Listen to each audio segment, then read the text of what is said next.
I got to serve as a witness to God in a small research lab at a vet school, which is one of the last places I'd have imagined so many conversations about Christ to happen.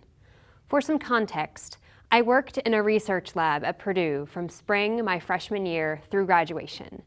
Most of the grad students and postdocs were from India or Egypt. I was the only American, and I was the only Christian. I'd like to talk specifically about one of the grad students that I worked with quite frequently. I learned that he was Islamic, mainly through observation.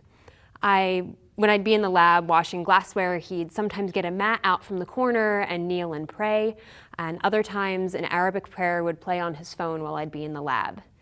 He was really inquisitive and wanted to know about what my experience was like at an American college and what American college culture was even like.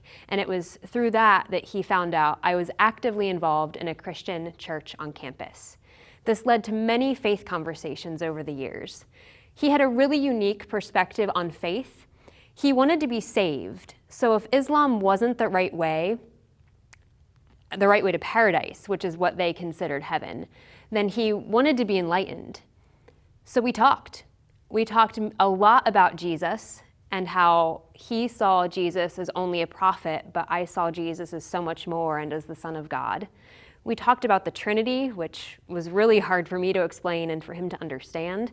And we talked about communion and prayer and a lot of other things.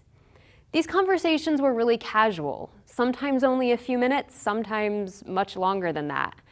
And we revisited topics many times with new explanations on my part or more questions on his over the 3.5 years that I was there.